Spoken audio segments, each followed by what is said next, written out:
Book 2, Chapter 1 of Resurrection. Property in land. It was possible for Maslova's case to come before the Senate in a fortnight, at which time Nekhludoff meant to go to Petersburg, and, if need be, to appeal to the Emperor, as the advocate who had drawn up the petition advised, should the appeal be disregarded, and according to the advocate, it was best to be prepared for that, since the causes for appeal were so slight. The party of convicts, among whom was Maslova, would very likely leave in the beginning of June.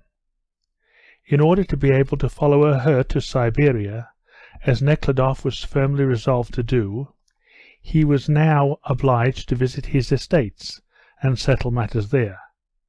Nekhludoff first went to the nearest, Kuzminsky, a large estate that lay in the Black Earth district, and from which he derived the greatest part of his income. He had lived on that estate in his childhood and youth, and had been there twice since, and once, at his mother's request, he had taken a German steward there, and had with him verified the accounts. The state of things there, and the peasants' relations to the management, i.e. the landlord, had therefore been long known to him. The relations of the peasants to the administration were those of utter dependence on that management. Nekhludoff knew all this, when still a university student. He had confessed and preached Henry Georgism, and on the basis of that teaching had given the land inherited from his father to the peasants. It was true that, after entering the army, when he got into the habit of spending 20,000 roubles a year, those former occupations ceased to be regarded as a duty, and were forgotten, and he not only left off asking himself where the money his mother allowed him came from, but even avoided thinking about it. But his mother's death, the coming into the property, and the necessity of managing it, again raised the question as to what his position in reference to private property in land was. A month before, Nekhludoff would have answered that he had not the strength to alter the existing order of things, that it was not he who was administering the estate, and would one way or another have eased his conscience, continuing to live far from his estates, and having the money sent him.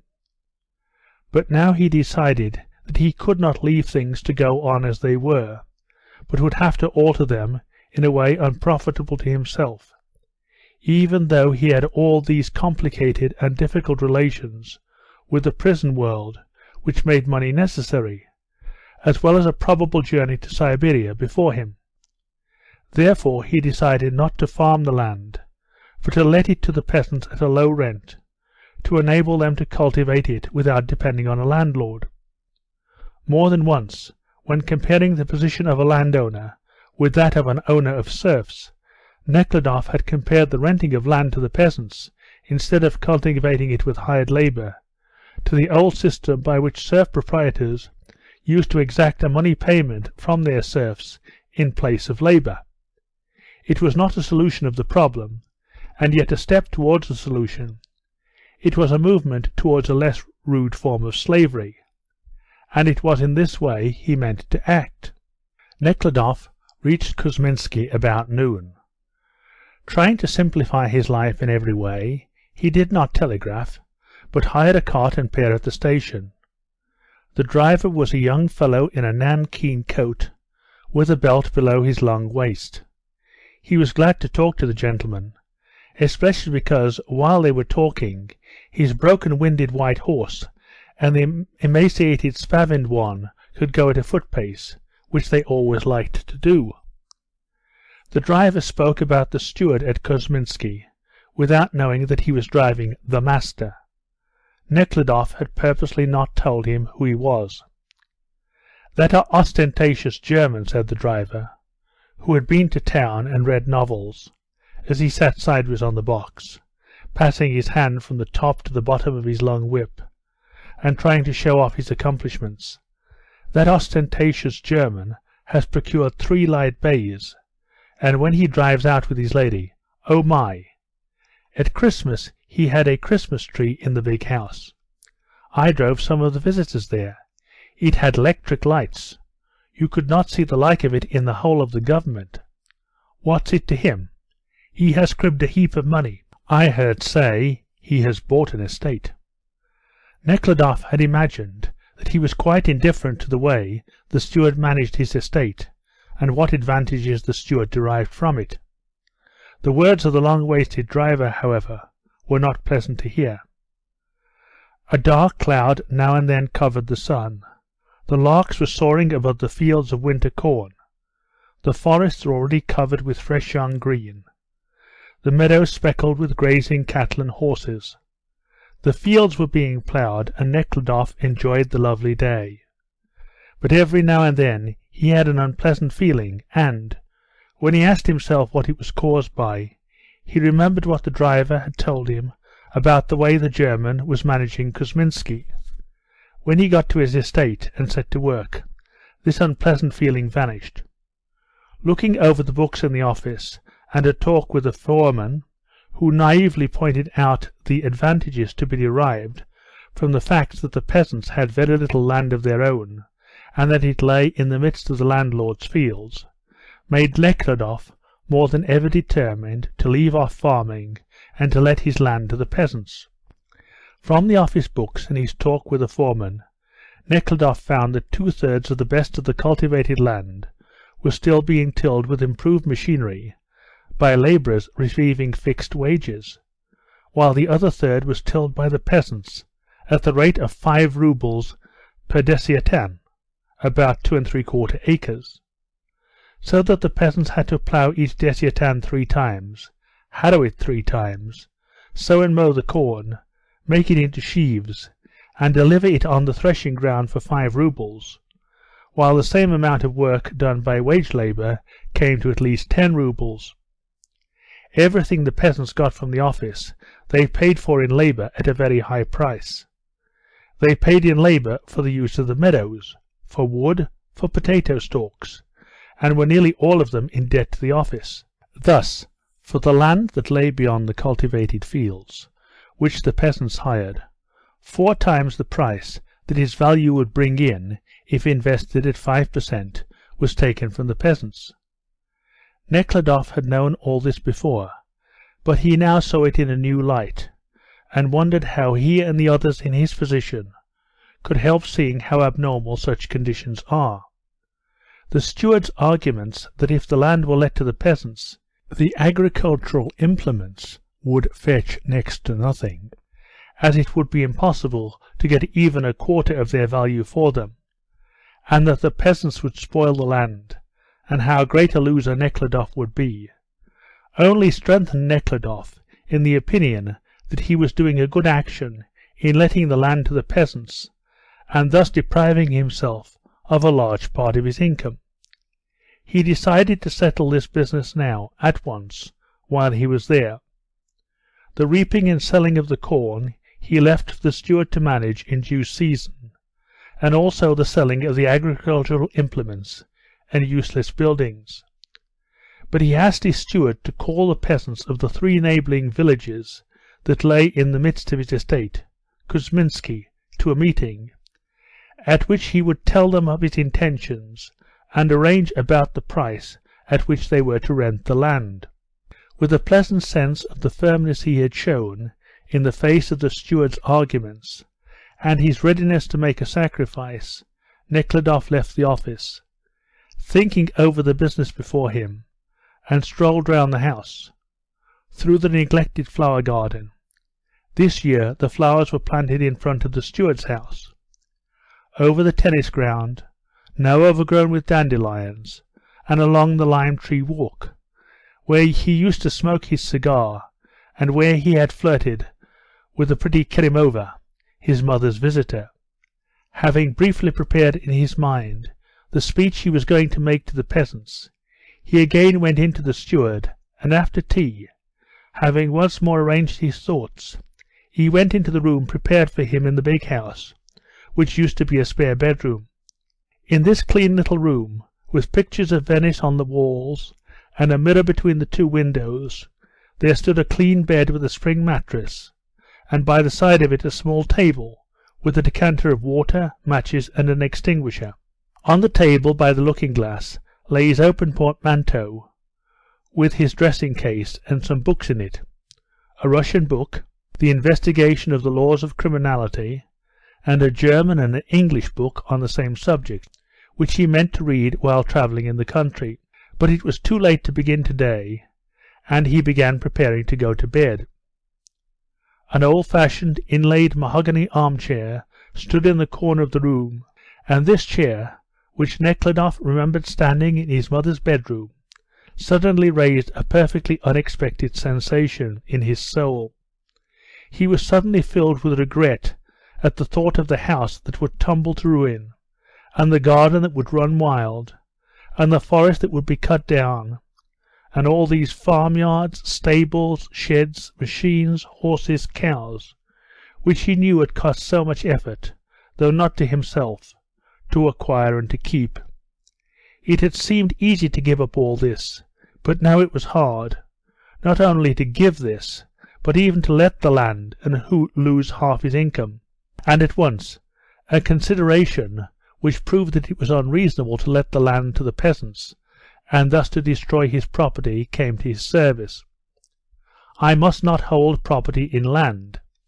If I possess no property in land, I cannot keep up the house and farm, and besides I am going to Siberia, and shall not need either the house or the estate, said one voice. All this is so, said another voice, but you are not going to spend all your life in Siberia. You may marry and have children, and must hand the estate on to them in as good a condition as you received it. There is a duty to the land too. To give up, to destroy everything is very easy, to acquire it very difficult. Above all, you must consider your future life, and what you will do with yourself, and you must dispose of your property accordingly. And are you really firm in your resolve? And then, are you really acting according to your conscience, or are you acting in order to be admired of men? Nekhludoff asked himself all this, and had to acknowledge that he was influenced by the thought of what people would say about him. And the more he thought about it, the more questions arose, and the more unsolvable they seemed. In hopes of ridding himself of these thoughts by falling asleep, and solving them in the morning when his head would be fresh, he lay down on his clean bed. But it was long before he could sleep.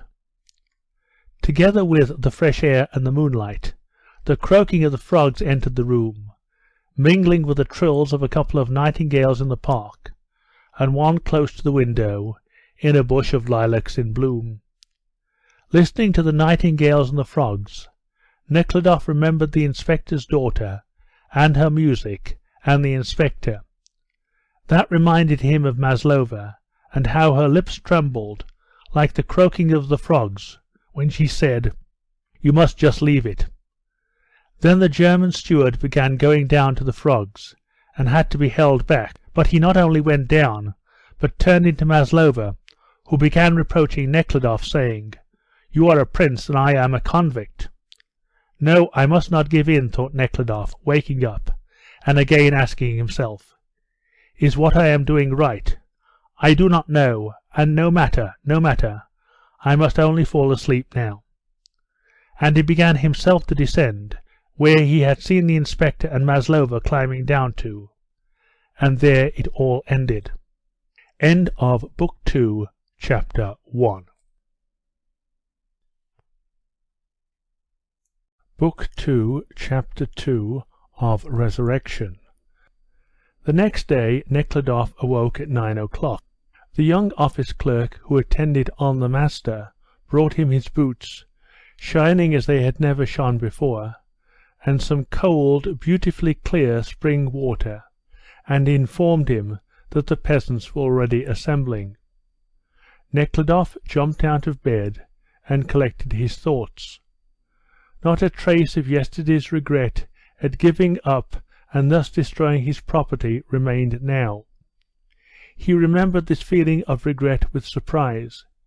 He was now looking forward with joy to the task before him, and could not help being proud of it.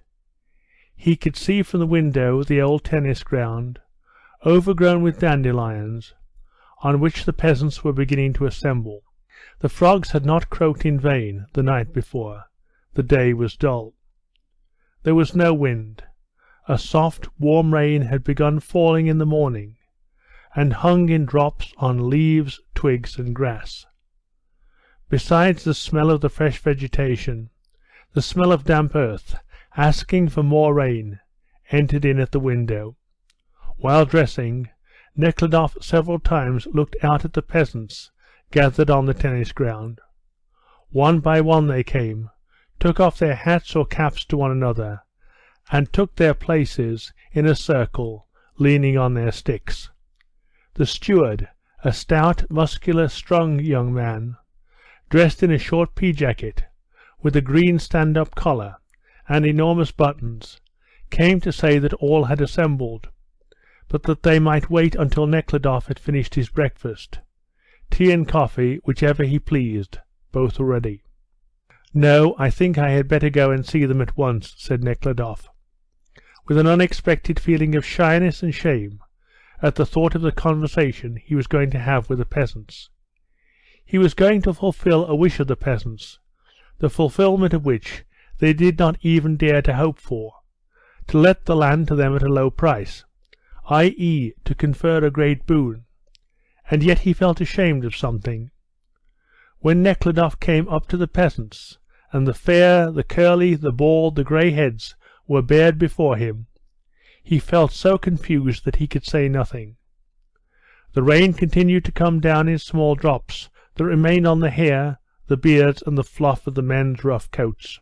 The peasants looked at the master, waiting for him to speak, and he was so abashed that he could not speak.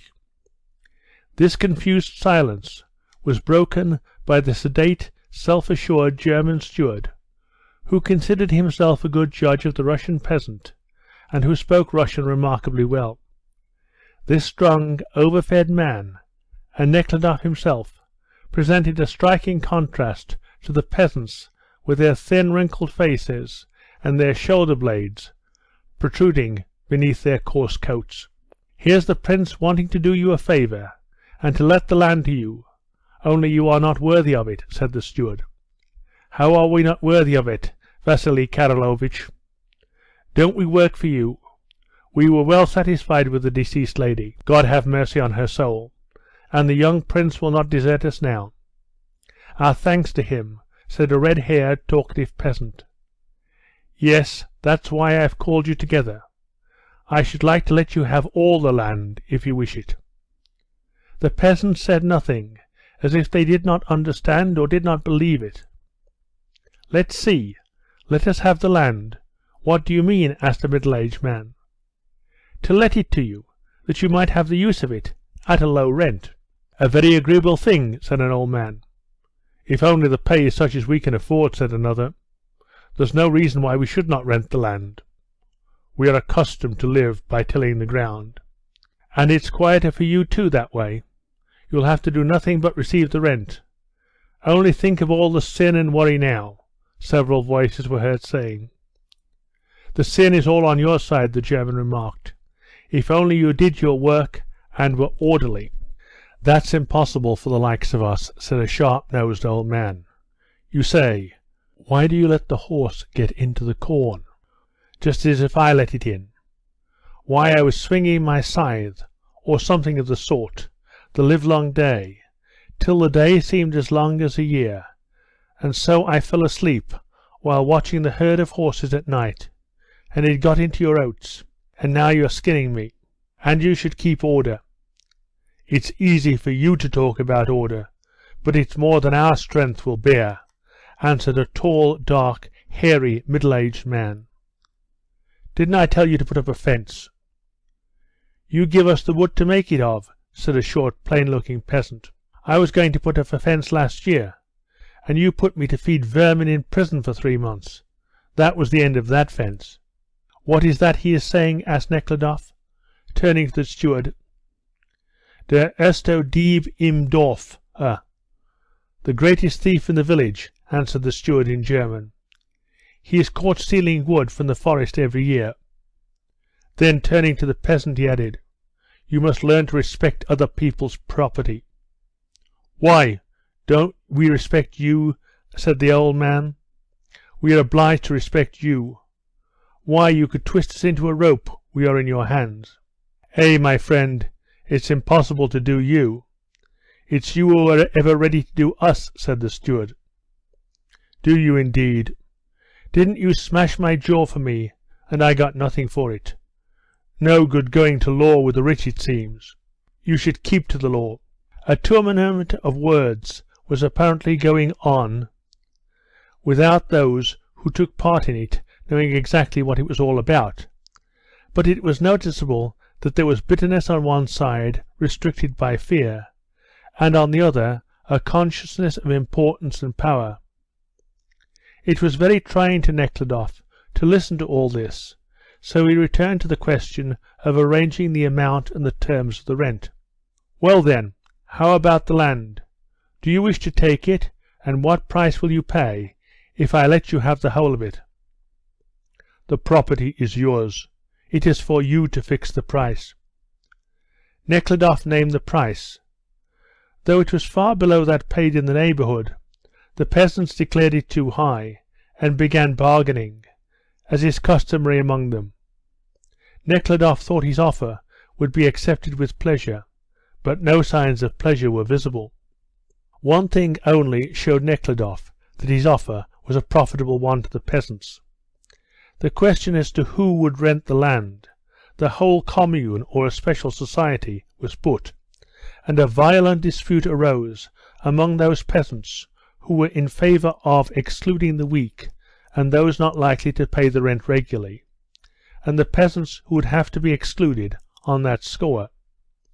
At last, thanks to the steward, the amount and the terms of the rent were fixed, and the peasants went down the hill towards their villages, talking noisily, while Nekhludoff and the steward went into the office to make up the agreement.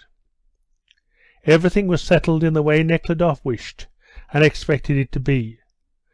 The peasants had their land 30% cheaper than they could have got it anywhere in the district. The revenue from the land was diminished by half, but was more than sufficient for Nekhludoff, especially as there would be money coming in for a forest he sold, as well as for the agricultural implements, which would be sold too. Everything seemed excellently arranged, yet he felt ashamed of something. He could see that the peasants, though they spoke words of thanks, were not satisfied, and had expected something greater. So it turned out that he had deprived himself of a great deal, and yet not done what the peasants had expected. The next day the agreement was signed, and accompanied by several old peasants, who had been chosen as deputies, Nekhludoff went out, got into the steward's elegant equipage, as the driver from the station had called it, said good-bye to the peasants, who stood shaking their heads in a dissatisfied and disappointed manner, and drove off to the station.